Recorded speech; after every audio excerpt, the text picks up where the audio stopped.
Hello, everyone, and welcome to Conversations and Plugs. Good to have you all here. Hi, everyone. My name is Wako Joy. Welcome. We noticed that a lot of you are watching and not subscribing, and we'd love for you to subscribe so that you can be aware of what's happening within our community. So please subscribe down below. And Karibu. Yeah, Cliff, over to you. I need to remember to always say my name, Cliff. Yes, I'm Cliff, guys. Cliff. By now, and today we're excited to have Maria Nkumba. And I've just gone straight to the name because you are so many things. Let's experience her today. She owns a business called Xperia. Correct. All right. And I think we'll just dive into it. And so welcome. Good to have you. Thank you so much for having me. Yeah, absolutely. Yeah. Where do you want to start today? Because I know there's a lot. Where do you want to start? I know. When did you decide to start Xperia, and how did that come about? Wow. So I decided to start Xperia in December of 2018. 18. Okay. Yeah. We're just on a holiday with my family, and I just sat with my sister and my mother, and I'm like, I feel like I'm ready to start my own business. Oh, yeah. I didn't know what that meant. Oh. But it just felt like it was the time. Yeah. So that's where it all started. Okay. The idea in my mind. Okay. Yeah. So usually something spurs people on to start something. Mm-hmm. And one of the things, I think, talking to a lot of entrepreneurs on this podcast, we realize everything is connected. Absolutely. So what spurred you on? Like what put that fire up yours to start? Like what happened? Wow. Or what were you thinking? Or so for me it was different things. And what is Xperia, by the way? What is Xperia? Yeah. So Xperia, first of all, I derived it from the word experience. Oh, okay. I'm a lover of everything events. Oh, okay. It's been my passion ever since. I want to say really ever since I was young. Yeah. But I always, looking back, I always feel like my late brother is one who made me realize like that's my passion. Oh, yeah. Because he would always have like parties in his house. That time I was younger, straight from high school. But I'd always find myself wanting to plan them. Yeah. Not necessarily knowing what I'm really doing. Yeah. But I loved it. Like I enjoyed it. Yeah. And he loved hosting as well. Yeah. So Xperia for me it's my passion. Okay. Right? It's who you are. It's who I am. Okay. Exactly. It's who I am. And yes, I started it not necessarily knowing what I'm growing it to be. Okay. So it's been a journey. Okay. Even if I knew who I am, it's still been a journey of self-discovery into leadership, entrepreneur, everything encompassing what a business, brings along. Yeah. Yeah. So let's go back. Okay. To where it all started. Mm-hmm. So you're sitting and thinking, I want to start a business. Yeah. What's spurring you on at this point in time? So at that point in time, what's happening in your life? Yeah, actually? What's happening in your life at that time? At that time, I had already been in an agency for 6 years. Okay. And before that, I had been another agency for 3 years. So I had almost like 9 years of experience, right, in the events PR space. So you were working before? I was working before. Okay. Yeah, for 9 years. Okay. So I want to say I had a wealth of experience in the event space. Who had you worked with before? So I'd worked with I started my career at Jinadine Corporate Communications. Yeah. The mother. Yeah. Of PR. It's like Jinadine babies. Her DNA is everywhere. Listen, everywhere. And honestly, like I tell people, I don't think even in this industry, you could have gotten any better experience. I don't know, like the deep dive, of the PR world, the media world, and the events world from a corporate perspective. Correct. That's where it was at. Yeah. And you're young, you're hungry. Yeah. There's this whole world that is exposed to you. You're handling your likes of Safaricom, Kenya Airways, KCB. Yeah. These are the big boys in the industry, right? Yeah. So the level of expertise, the level of professionalism, Yeah. the level of excellence was very different. Yeah. Like it was top notch. Yeah. There was no time to, be mediocre. Yeah. It had to be I think excellence it or not. shows. I think I've interacted with a couple of women or ladies who worked at Jinadin, and there's a certain It's work excellence. ethic. There's Exactly. Absolutely. okay. So 9 years. So after 9 years. Yeah. So after 9 years, by then I had handled a lot of different corporate events and organizations and worked with a couple of big corporates. So I understood what's required, right, from an events perspective. Be it a football tournament, be it a launch, be it a conference. I had been able to, get a bit of all those touch points in my career. Yeah. So by this time, I remember I told my family, I'm like, I feel like I'm ready to start my own thing. Yeah. I don't know what it is, but I just feel it in me. Yeah. So this was 2018, now into 2019. And I went back to work in January.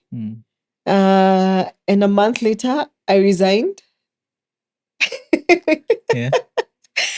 And another month later, I was out in the streets starting my own company, not really knowing what I'm getting myself into, really. Yeah.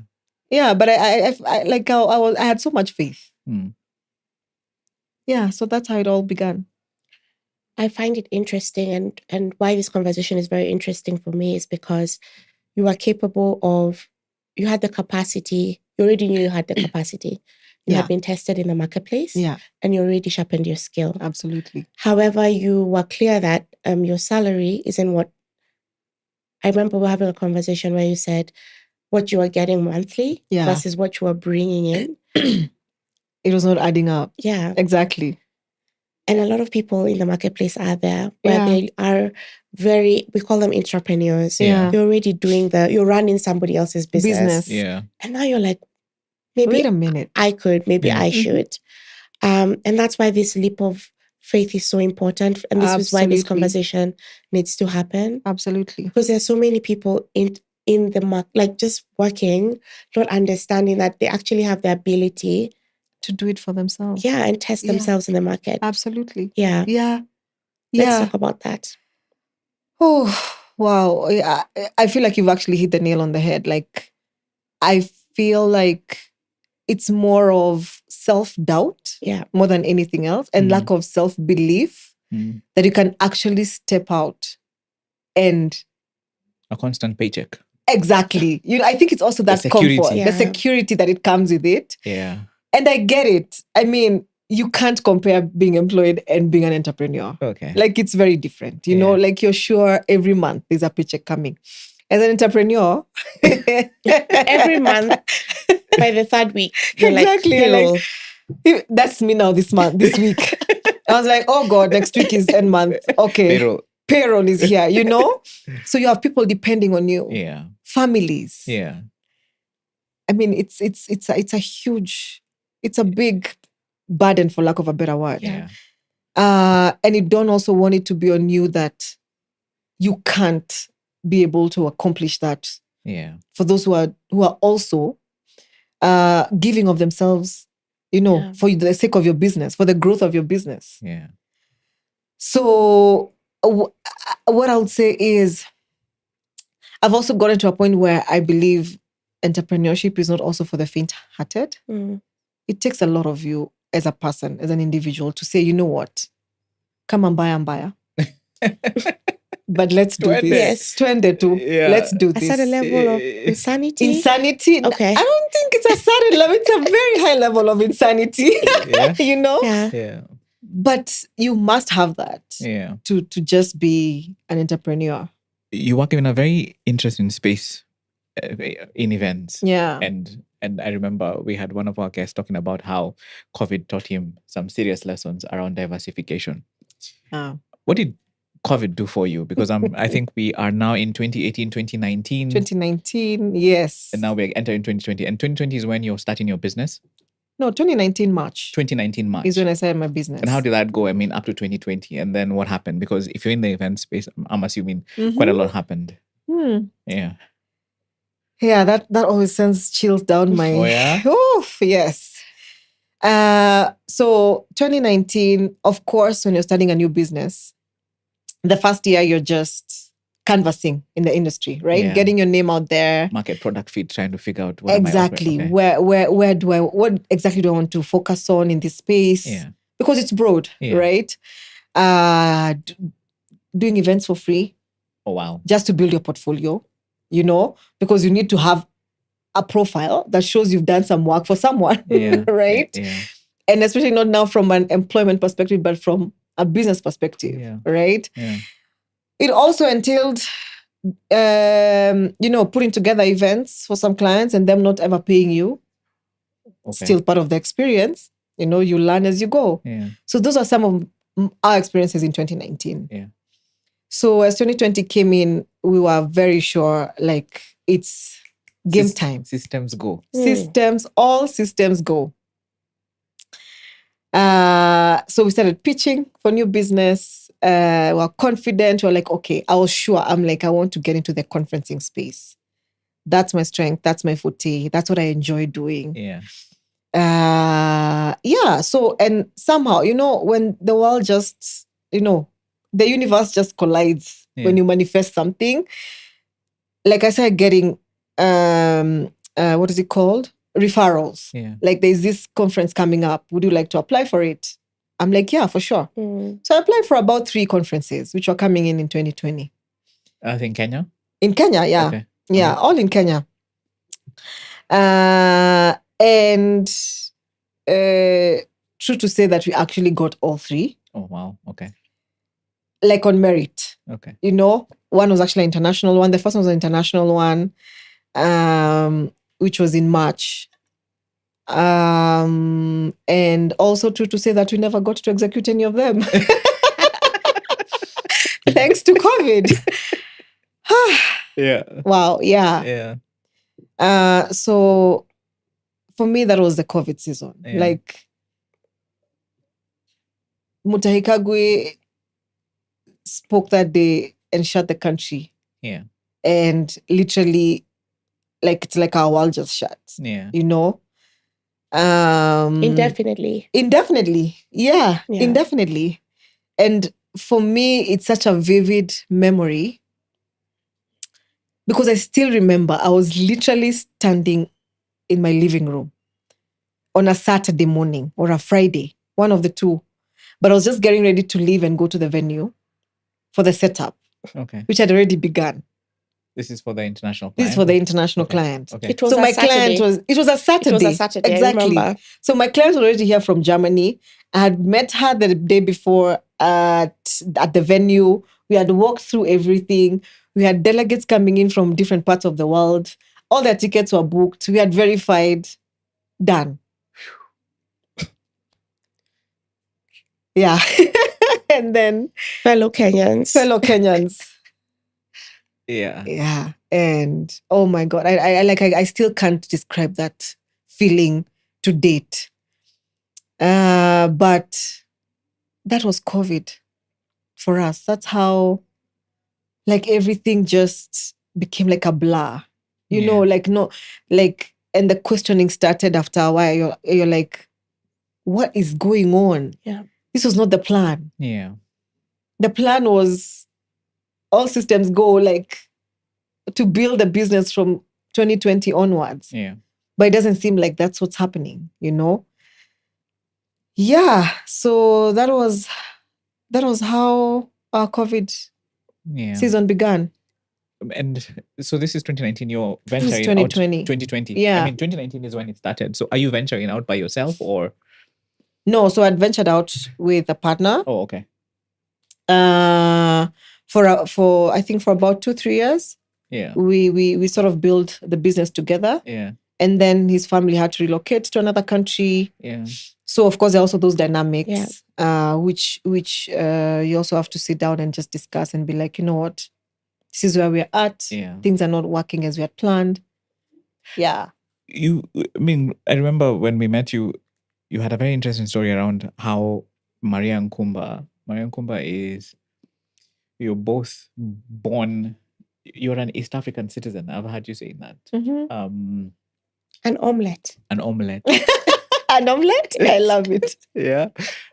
So what's that about? Like, that's you growing up. And I know you say you don't come from privilege, and I've heard you say that as well. So what's your story like? Where you growing up? Your parents, your influences. Mhm. Yeah.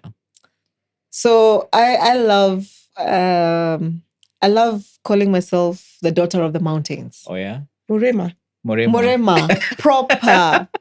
Murema. Oh yeah. So and for me it's because I like literally my forefathers or my grandparents literally hail from all the 3 mountains in East Africa. Oh, for real? Yeah. Wow. So my mother is from Mount Kenya. On Kenya. Right? Okay. That's Kiambu or Muranga. Muranga. Okay. Kangema. Kangema. Yes. Okay. And then my father comes from 2 mountains. So that's a Rwenzori Rwenzori. Okay. in That's Uganda. Uganda. And the Virunga Mountains Rwanda. in Rwanda. Yeah. In Ruhengeri. Yeah. So Wow. I'm a true mountain babe. Yeah. But don't tell me to hike, please. Yeah. Okay. That's why it ends. Yeah. So how is growing up for you? How is childhood and Yeah. So wow. For us, we had a really interesting childhood. Because we actually grew up in Muranga. okay. My mom was a teacher. Oh. Was a principal. A principal. Yes. Okay. Which Um, school? Mumbi Girls. Okay. In Muranga town. Okay. So we literally grew up in the school. Oh. Yeah. All like, right. you know, How many were you? How many siblings? So we were 3 siblings. Okay. So inside the school? Inside the school. Oh, as a principal. As a principal. Yeah. So we are living in the principal's house and we are the principal's children. Of course. Yeah. And of course, at least you had a couple of privileges of at least having a car to take us to school. Yeah. But then, you know, looking at our other schoolmates and seeing how everyone is walking home from school, sometimes we'll tell my mom, no, we don't want to be picked up. We just want to walk home with everyone else, you know? So we had I believe we really had a fantastic childhood. Absolutely, you know, growing up in the village, you're like one community. You're all visiting each other. You're riding bikes together. You're going to climb trees together. You're going to milk the cows, you know, like after school. It was a very holistic childhood. Yeah. Yeah, so we grew up in Muranga. My dad lived in Muranga as well for a while. And then, of course, he had to go back to his country. Which one? Okay, Uganda. Uganda. Yeah, there was a time when a lot of the Ugandans and Rwandese were in Kenya, who had come into Kenya like in the 70s, 80s. Okay.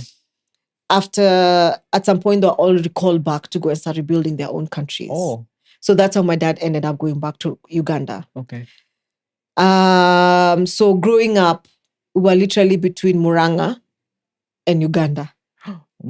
So during the holidays, we'll all be ferried to. So you moved from Uganda. From Muranga to Uganda. To Uganda. Where exactly? By Akamba.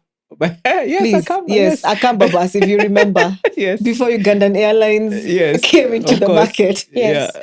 So my mom would literally pack us up. We would sleep in Nakuru. Yeah. And then wake up the next morning and then continue the journey. And your dad is from Uganda, where exactly? My dad is from Fort Portal. Whoa. Yeah. The northern part of Uganda. The northern part. Yeah. Okay. Yeah. So, but he lived in Kampala. Okay. So would also, again, at least we had the privilege of going to visit my grandmother in Fort Portal. Yeah. And also spend some time with my dad in Uganda. Yeah. Yeah. That's a very experiential childhood. Very. And I'm seeing things. Yeah. And I feel that when I look at your life and when I've spoken to you, I was cutting a paper because I just got this illusion in my mind. Mm-hmm. A lot of times, because you said you this is what you're doing. It's a passion. You're actually monetizing your passion. Yeah. But your passion has been birthed through a journey. Absolutely. And so sometimes as your entrepreneurship journey is starting, it's just this. And then it becomes this. Mm-hmm. And then it becomes this. Then it just becomes a full. Then you get to see the full picture. Absolutely, yeah. That's so true. Yeah. And so I know that there are different pieces of you along the journey. Mm-hmm. So we've pivoted now. We're in 2020. Mm-hmm. Life is just like, you don't even know what is happening. March has gone by. We're now in September. Do you even have a paycheck? No. Money's coming from nowhere. Nowhere. So what keeps the hope alive at that point? Absolutely nowhere. What keeps the passion alive? Wow. Okay. So I think for me, it's a couple of things at that point. First, I had a daughter to raise and to take care of. She's beautiful. Yeah. Thank you. But this time she's 6 years. Okay. And you have to homeschool her. And I'm like, God, I'm not a teacher. My mother was a teacher. And I'm like, God, how do I do this? But at that moment, I still remember, like, that's the one thing that gave me purpose at that time. Okay. Because I'm like, this has to be done. My child can't stop learning. It's the only control I have right now, right? I can't control what's happening with the world. Yeah. But I can control this because now it's on me as a parent to do it, right? So I became literally like a full-time teacher. Like I would sit with her from morning to evening through the classes. We have a break. We go back. She finishes at 3 p.m. I give her a break. That's the time I go to make, our dinner for the evening. Because remember now it's COVID season. There's no nanny, there's no help. Yeah. So I'm literally like doing everything in the house, right? And of course with the help of my mother who we used to live with back then. So at that point, for me, that's what kept going. But I think for me, more than anything else, it was the faith. It was the hope. I don't know if I'm making sense. It's, faith is believing in what is unseen, right? Like I still knew, I was like, this can't be it. Like there must be more. Okay. I don't know when, but I feel like there's still more to come. Sometime, somehow, somewhere. And for me, or rather for our family, we grew up in a very staunch Catholic home. Okay. And my mother, I don't think there's anything else she believes in more than prayer. Yeah. Right? And I found myself just holding on to that. Like it's the only thing I could hold on to. And that's what kept the hope alive for me during that season. Literally. Like it was either I'm homeschooling my daughter or I'm in church, just sitting there and just having literally a conversation with God and telling him to just plug me. Did you just feel the plug? Yeah. Hey, I see. Plug me with the future. Yeah. And just, and just give me a glimpse. Like, tell me, like, is there, like... Give me a sign. Give me a sign. Like, is there something that's coming? Like, that's all I could hold on to. Because there was no paycheck. I didn't have another fallback plan.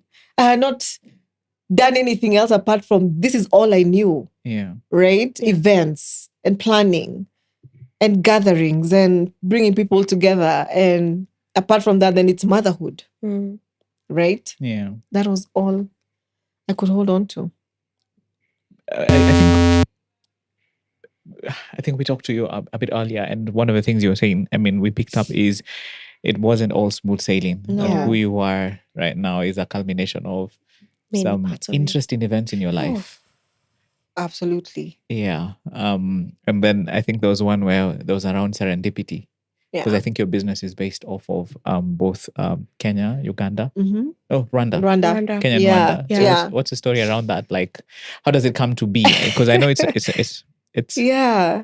a deep story of chances and opportunity and Yeah. and you just being in the right place at the right time. Yeah. I also would like to add that it's the excellence is still at play. Yeah. Because I believe excellence is showing up and doing your best in any Yeah. circumstance. Yeah. And you kept showing up. Even in the Yeah. homeschooling, you did show up. I did. You know, and in the Actually, waiting, you did show up. Yeah. So that excellence still True. translates across the board. But go ahead. I just, No. Oh, it's so interesting. Wango, you just said that. I didn't think about it that way before. Like, I still showed up. Even in the pain. Yes. And the suffering and the uncertainty. Oh, thanks for that. Yeah. So how did that come to play? So first I must say, my dad believed I was supposed to be a business person. Okay. But it didn't make sense to me. How so? So for him, it was very business oriented. Okay. And it so happens I take a lot after him. Okay. And I didn't realize this actually until his death. Oh. I didn't. Okay. But of course, I grew up seeing him starting all these businesses and taking the risks and not being scared. Yeah. You know, there was no, I never felt like my dad had that fear element of gaining and losing. Yeah. Does that make sense? Yeah. Like he was always willing to go for it. And even if things didn't work out, he was willing to try again. Yeah. That was my dad. And I remember the first time when he ever told me, he's like, you should consider coming and opening something in Rwanda. That was in 2012, December. Okay. I had gone to visit him. And I'm like, starting how? Where? He's like, but I'm here. I have connections. I know people. It'll be easy. I'm like, okay, let me think about it. And coincidentally, I don't know if it was a coincidence, I happened to meet a Kenyan company that was considering opening up in Rwanda. Yeah. That same time in Rwanda. And this person didn't know I was half Rwandese, and he got so excited and was like, oh, would you actually consider moving back to Rwanda? I'm like, actually, I would. Why not? Again, I think it's that little insanity in me. Yeah, it still keeps following me. And that's how I actually ended up resigning in 2013 from Gina Dean. Okay. And the initial plan was to move to Rwanda. Oh. Yes. But of course, things just didn't work out and things didn't fall into place as we had thought they would.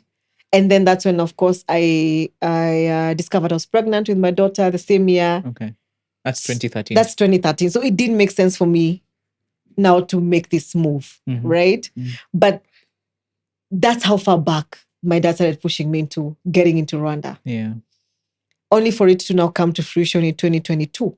Okay. Oh, that's literally like 2 years ago. 10 years. Yeah, that's literally like 10 years after my dad wanted me to make the move. It's so crazy. It's crazy. Yeah. Absolutely insane. Yeah. Right?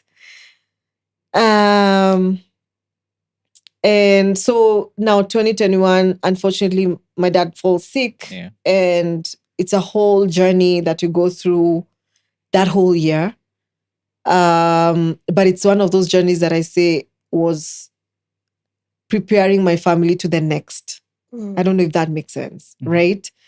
It's where you fully give of yourself to take care of, to take care of your father without knowing what that will bring in the future. Yeah.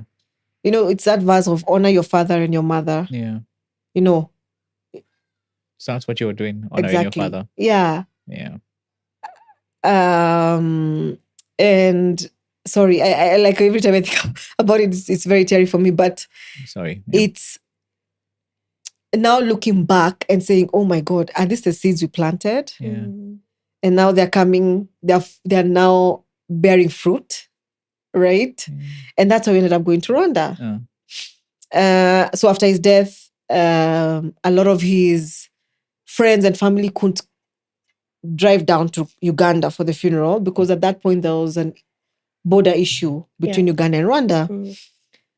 So they were like, no. We know we didn't come down for the funeral, but we still have to honor Franco. Yeah. You guys have to come down to Rwanda. Yeah. And we go to Rwanda, and the golf fraternity planned this amazing golf tournament in his honor. And we even plant a tree in his honor. So every time I go to Rwanda, I have to go and see how big it's grown. Oh. And I go and I make sure I water it. And then I end up meeting this person who happens to just open that door for me, unknowingly. And what did you have at this time? Nothing or? Nothing. This Like is nothing. This is 2022. Oh, okay. Because now we've gone through the journey of COVID, of my dad's sickness. Business is gone. Business is gone. And now I've come back home in 2022, January. And I remember asking God, I'm like, okay. When you say come back home, you're... From burying my dad. Okay. Right? Okay. Now in January of 2022. Yeah. And I'm back home now. I still remember the 26th of January. And I'm asking God, okay, now I'm here. Where do I start? Yeah. Like, what next? I have no clue. Yeah.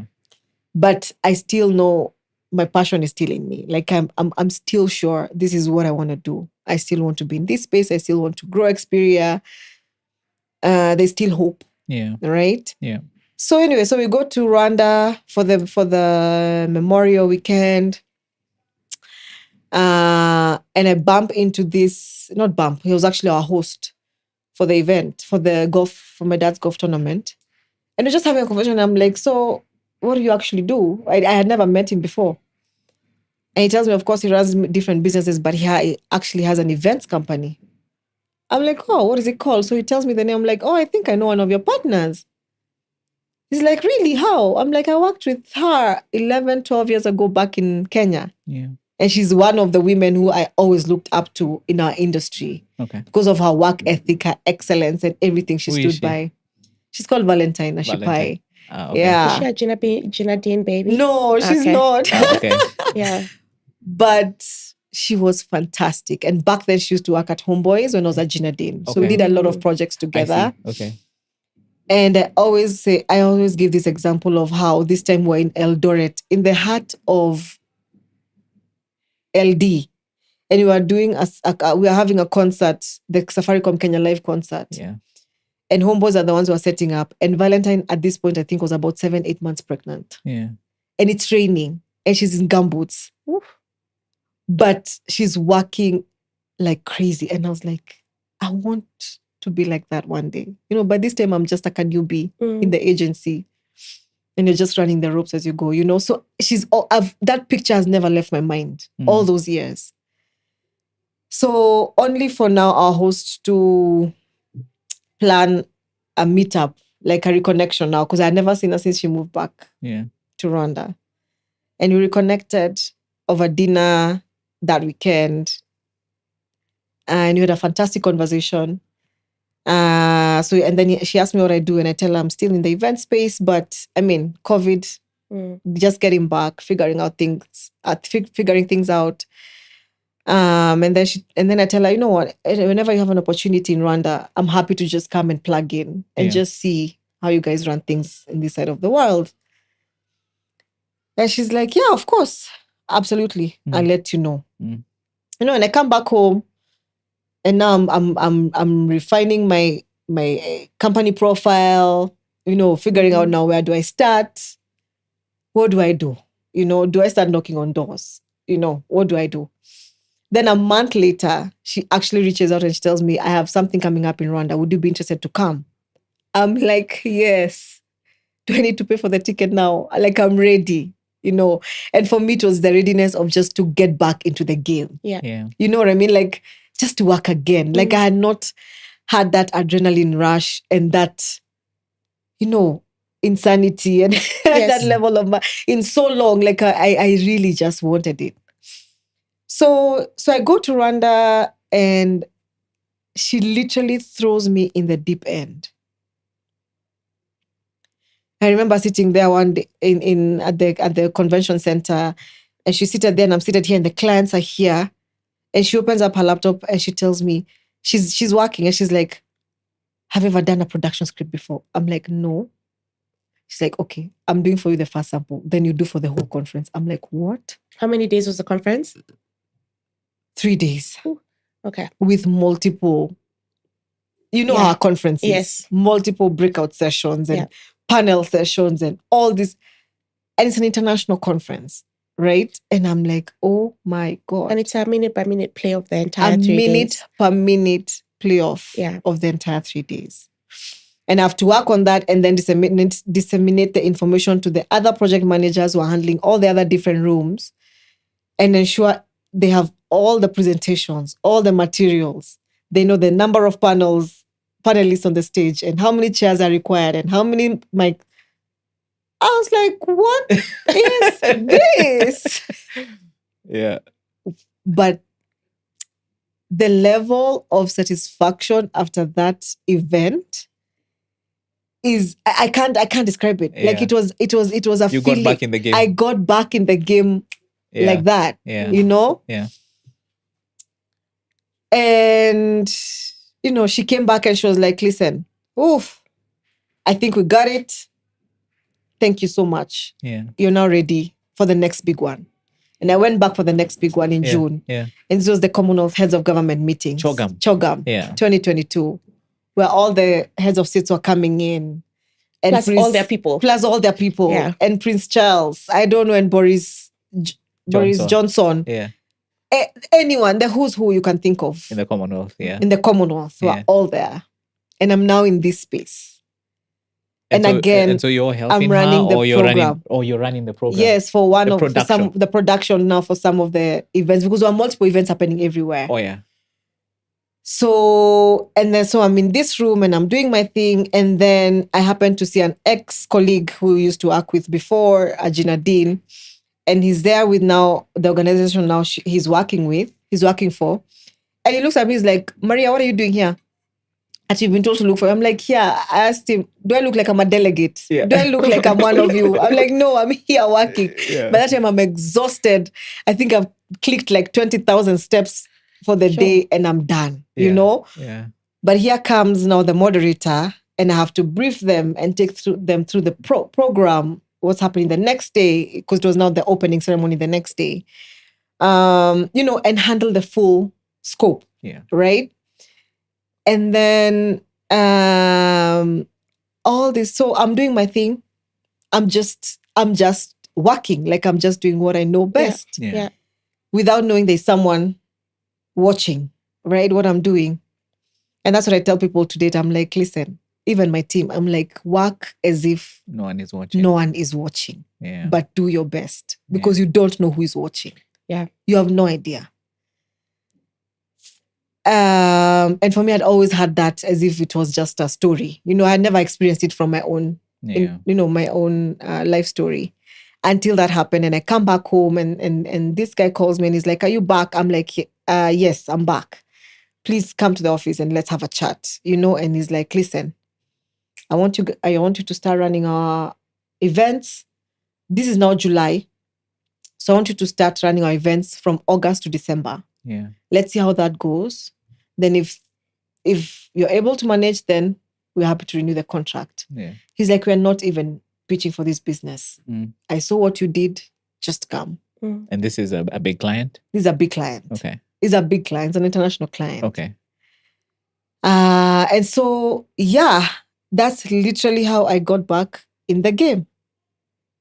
Just like that. Yeah. So for me, I feel it's a lot of things that added up to that. It's being in the right place at the right time. It's still showing up even when it didn't make sense. It's still holding on to the hope that something bigger is still meant to come. For me, it still feels like also my dad has a lot to play in a lot of play in it. Wherever he is. Yeah. Wherever he is. Yeah. He planted seeds. You know? And yeah, so it's literally been one thing leading to another. And just taking that step each and every day and knowing there's something better coming tomorrow. Yeah. And just holding on to that belief. For me, that's what I hold on to every day. I'm like, yes, even now, I feel like business has been slow, but I'm like, you know what? There's still something better coming tomorrow. Yeah. Yeah. And that's how I got back in the game. And so I love that very much. And so how is the business doing? How you building the business? What do you see ahead?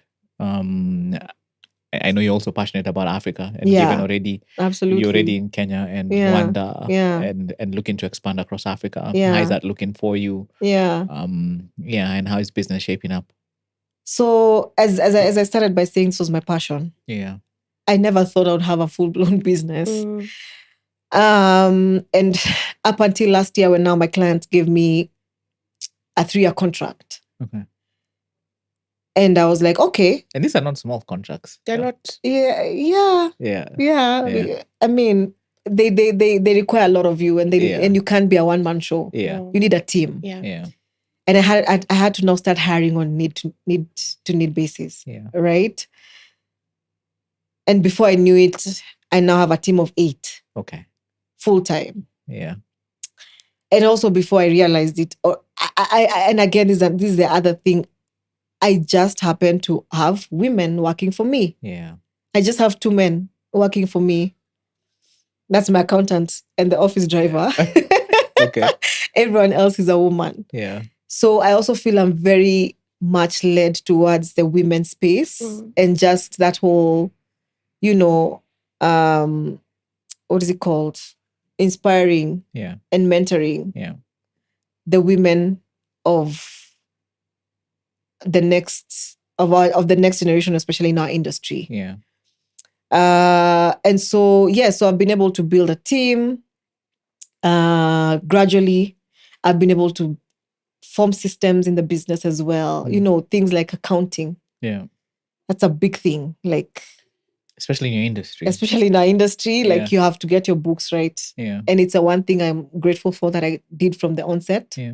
Where I knew I don't want to be against the law. Yeah. Like, I just want to make sure I'm compliant. Yeah. All like through and through, And then now this year now I got into HR. Now I have a HR person now to help me now manage the team and manage people.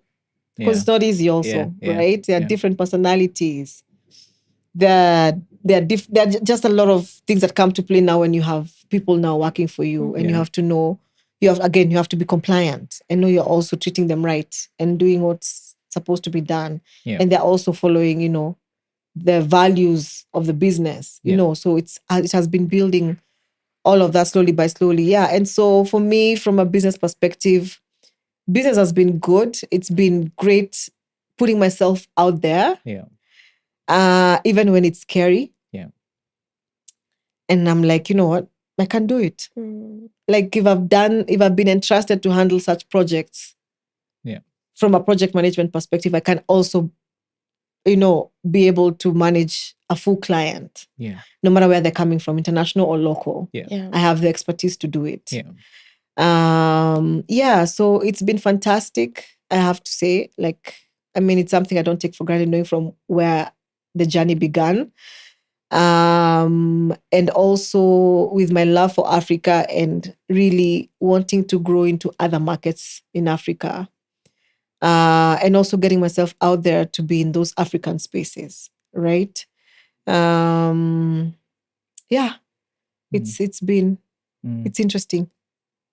It's very interesting because I'm still going back to, you're doing what you were employed to do, and now you're doing it for international clients under your own brand. Yeah. And it goes back to this, and it's like you have a vision for Africa, you know where you want to go. Mm-hmm. I wonder, what would you tell the lady in 2018 who was wanting to start a business and didn't know what to do, what that meant? If you would tell her or give her nuggets of wisdom, what would be your nuggets of wisdom? Wow. In that conversation with your mother and sister. You just took me back there, literally, as we had breakfast that morning. Oh my God, literally, like I can see the full picture. I think for me is, wow. If you really want to do something, first you have to believe in it yourself. Because it's your story, it's your life, it's your story, it's your vision, it's your passion. Believe in yourself first. And I know it's different for everyone, but for me, this was my formula. It's your story. It's my story, right? Yeah. And I have to say, like, be crazy to just go ahead and do it. Just be crazy enough to do it. And the other thing is just trust in God anyway. Yeah. No matter the season. Yeah. Trust in God anyway. Yeah. Because He knows your past, your present, and your future. He's the only one who knows. He's the only one who knows. Even this whole conversion and plugs. He knew about it before you guys formed it. Yeah, correct. Yes. Yeah. Seriously, like He did. Yeah. So you think He just came together and you did it? No. Yeah. You didn't. It was all it was all part of your story. It was all part of your journey. So believe in God anyway. Yeah. As you take that step, have faith anyway. Yeah. Just have that faith. But you must take the step. But you must take the step. Yes. And be take the crazy step enough to anyway. still believe in it. Exactly. Even when it doesn't seem like that. Even when it doesn't make sense. Yeah. So why do you get emotional around I don't know, like 2018? Because I know we talked about a very deeper story around a lot of people see people and you think people are just walking because they have it figured out or their life has been easy. And I don't know if that's something you want to get into. Just around your emotional space, how you emerged on the other side of things that you were dealing with. Yeah. Oh, yeah. I think. Oh, I don't even know how to start on that one. Take your time. I think. And I know this might sound cliche, but I feel like mental health became a bigger pandemic than COVID. Oh, yeah. After COVID. During COVID. Yeah. And you tasted that a bit. Girl. You took a big chunk. I took a big chunk of that. Yeah. And I say, even if there's still a lot of information out there, there's still a lot that people don't know about. Like a lot of people are in depression. They have no idea they're in depression. Yeah. Yeah. There's one of my friends who we've been walking a journey with. And I can tell you the whole of last year, she was in deep depression, but she couldn't see it. But I could see it because I had walked that journey. Oh. Right? And the best I could do is just be there. Yeah. You know, sometimes you just need to be there. Yeah. And even though they don't see it, I'll be like, imagine I see it. And imagine you'll get to the other side. Yeah. But you have to allow yourself to get to the other side. Yeah. You have to allow it. Yeah. You have to believe you can get to the other side. Because it's a mental game. Like it's a mind over matter thing. And there's no going back. There's no going back. You can't allow yourself to go back. But all I'm saying is mental health is really, literally, actually, just this week, I buried a cousin. Oh, no. Who committed suicide. I'm so sorry. And he was 37, so he was literally like a year older than me. Yeah. But that story hit me so hard, like in a different perspective. And in a very private way. I don't know if that makes sense. Yeah. Like, because I know what it means to get to that point where you're like, you know what, I'm done. Okay. You know, like I'm done. And for me, I got to that point in 2021, May, when now by this time we are like 1.5 years into COVID. Yeah. And nothing is making sense. And there's no business. And I'm here homeschooling a child. And I'm still a single mom. And by this time now my dad is sick. Yeah. So it's just stacking. It's just stacking, you know. Like it's one thing after another, one thing after another. Like nothing is making sense. And by this time, actually, the only thing that made sense for me was eating, sleeping, and cooking. Yeah. Does that make sense? Yeah. Like for me, that was my comfort. Remember, I can't create event experiences, but I could create in the kitchen. Yeah. So that sort of became my comfort. Yeah. Yeah. Right? And by this time, actually, part of my trauma that I'd carried on for so long that I had not realized was I had not cooked for almost 6 years by then. I had not been in the kitchen. And this was after now my separation, my initial separation with my daughter's father. Okay. And I didn't realize it was a trauma response until I think my sister brought it up one day. She was like, do you know that was actually a trauma response?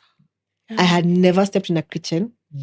I had never even made tea for that long until COVID. That it's the only thing that now I could do to bring some sort of sanity into my mind. Yeah. My daughter could not believe I could cook. She was shook. She was like, You've been Mom, playing me for this you've long? been playing me for this long. Like, you can actually throw it down. Mm. And I started throwing down. And my family started having demands. They were like, can you make lasagna for us tonight?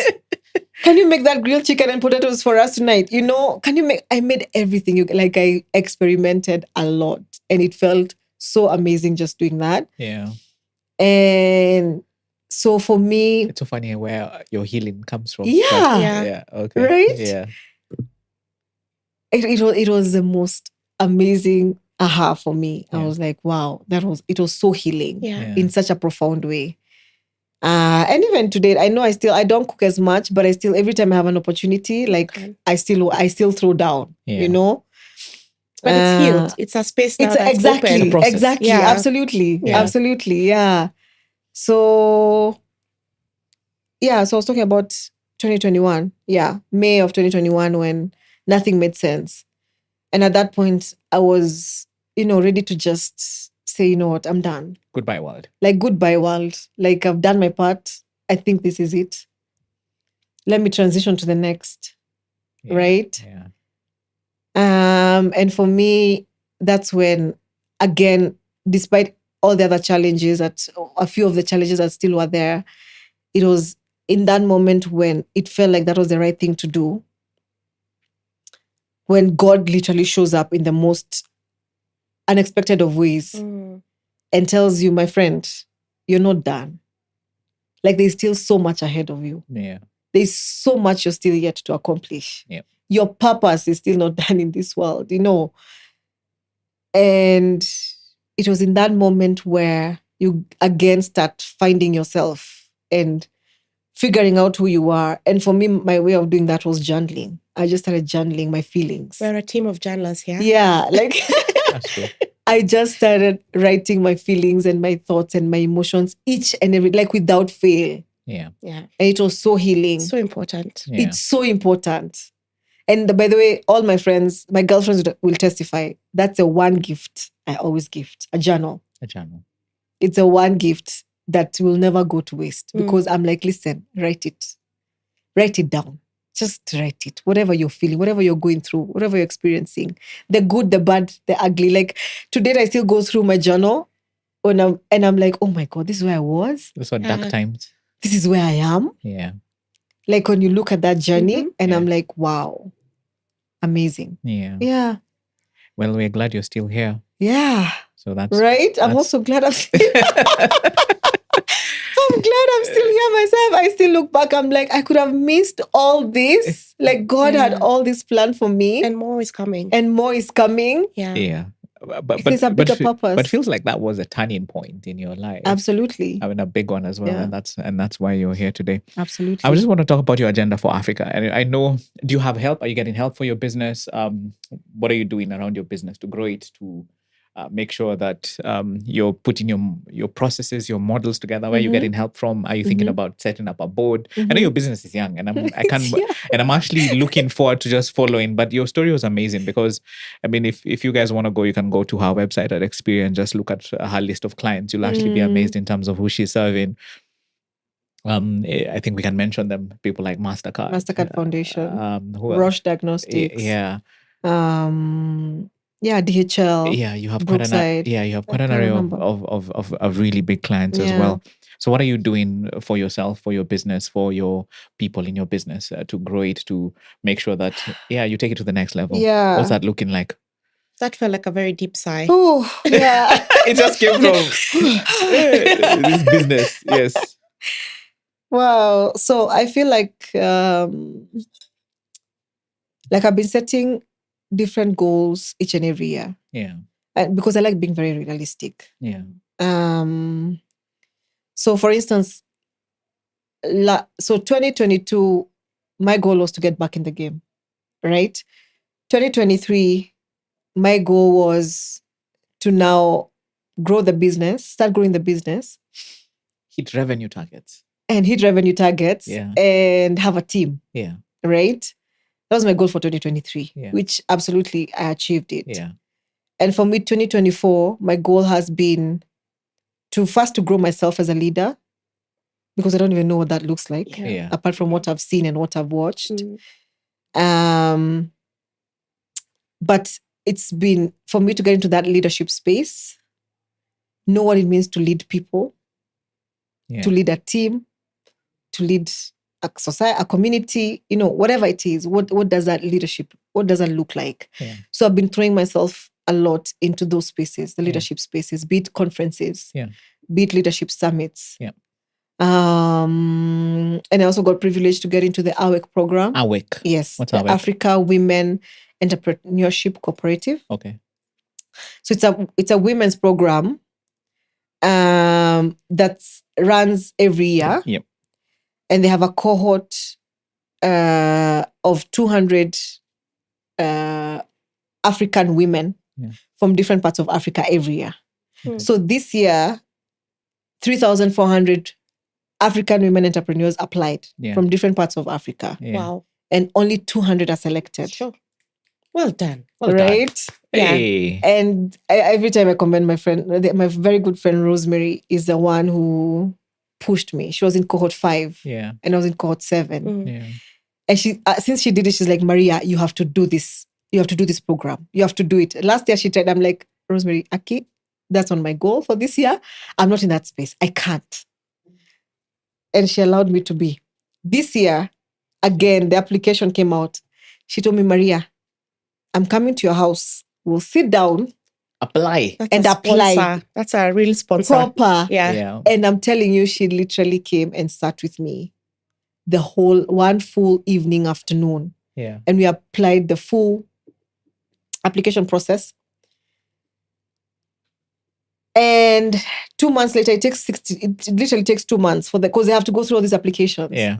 And 2 months later, Maria is in. I was in. Yeah, well done. fantastic. Congratulations. And by the time actually I yeah. received this email again, as things always add up, I happened to be in Uganda. Oh. For my dad's memorial. We had gone for my dad's memorial with my family. It's like your dad is always... I'm telling you. Yeah. And one day also has a similar story. Yeah, I was about to say that. Like I watched her story and I'm like, oh my God, I feel so... There's so many relations like with her story. Yeah. And so I've been in the AWEC program. We started in July. Yeah. We're now just about to finish the first quarter. It's been intense, but the most rewarding experience from a learning perspective. Yeah. And even one of my mentor is an Eritrean lady based in New York. Yeah. And we're having a chat. So we have like weekly or bi-weekly chats. Yeah. And she told me, she's like, listen, this is like going through a master's program. Yeah. Like in a year. And for free. It was actually free. You don't pay for anything. But you get the best of the best in the industry. And they take you through all this entrepreneurship, So you're with women across the continent. Doing different businesses. Some are so your in networks agri. expand, Your networks are expanding. You're meeting people from Namibia, Cameroon, Ghana, Nigeria, Senegal. Like, where would I have met all these women? Yeah. If it was not in this space. Yeah. So that's how I'm also seeing myself, getting into this space, into the African market. Correct. Through those networks. Yeah. Yeah. That's amazing. Yeah. Yeah. Wago. I'm just in awe of your journey. Insanity and faith honestly have the same description. Yeah. Because insanity is doing the same thing over and over again, expecting a different result. Yeah. And faith is believing in something that is just not seen. Absolutely. And that's been your compass. And I feel like it's guided you till here. Absolutely. I can't wait to see what is coming next. There's just the picture keeps unfolding. Absolutely. Because you keep showing up excellently. Yeah. And that's that's it. Yeah. But Maria, I find it, and maybe we're going to take this. I hear you guys sometimes say that, especially when you start, that God sends you helpers. Mm-hmm. Yeah. Who else? Sponsors. Mm-hmm.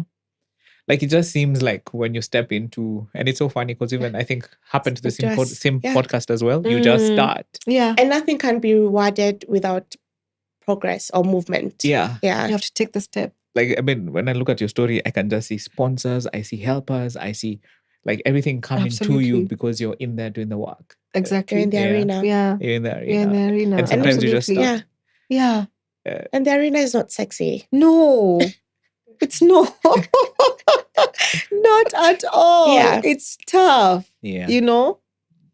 But I think that's the other thing I always say this and I tell everyone, and I say it unapologetically, like I've worked hard to get to even this point. Yeah. It's not even it yet, No. but I've worked hard to get here. Yeah. It's not that I've had a godfather. Yeah. You know, people expect that because you're a woman, you have godfathers who are opening doors for you. Yeah. I've just had the Father in heaven. Yeah. Both of them. Yeah. I believe. Oh, that's beautiful. Yeah. Right? Yeah. Yeah. That's Both beautiful. opening those doors. But excellence, hard work. But excellence, True hard enough. work. Yeah. Yeah. Still to be there. Yeah. Yeah, you have to put in the work. Yeah. And I think we can't wait to see and hopefully we must keep having you back. And Please. I think for Xperia is just watching what you're doing. Yeah. We wish you growth Thank you. and continued expansion. Yeah. And yeah, so this has been cool. Thank you. That's So been- even as we end, yeah. what would you tell your 25-year-old, Mm. your 30-year-old? What would you tell that girl who years ago, even as we end? Hey, you've touched at 25. 25 is when I got pregnant with my daughter. Oh wow. Wait, Cliff. I'm sorry. Yeah, I know. I'm like, did you have to be I was trying to 25? be But okay. philosophical or But no, It's but thank open, you yeah. for reminding me that I need to see myself then as well. yeah. Right? Because we Mm. forget to see ourselves Yeah. then. Yeah. Because now my daughter just turned 11 this month, Yeah. literally. Yeah. And I still remember just reminiscing about it. And I'm like, I've been a mother for 11 years. Congratulations. Yeah. Like, that's not a small feat. No. Without knowing what you're even doing. And you're right in the mud. And It's not child's play. it's not child's play, right? Yeah. So I would I was such a young child, for lack of a better word, because yeah. I was literally 25. What do you know at 25?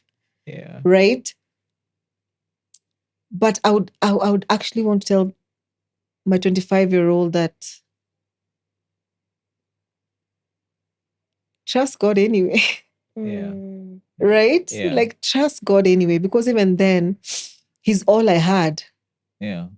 So trust God anyway, because there's still a better tomorrow. Yeah. There's still a better tomorrow. Yeah. Yeah, absolutely. Cool. This has been an absolute treat, Maria. Yeah. It's pretty cool. We can't wait to have you back again. Thank you. I'll be yeah. happy to be Yeah. back. Yeah. So for guys out there, please subscribe. It helps grow the channel, at least gives you updates. So interact with us, by the way. Go to the comments, ask us questions. We will, even for our guests as well, we will relate them to you. Just look out for what we're doing, and we're grateful. Yeah. Thank you. Thank you. Yeah. Thank you. Cool. The end.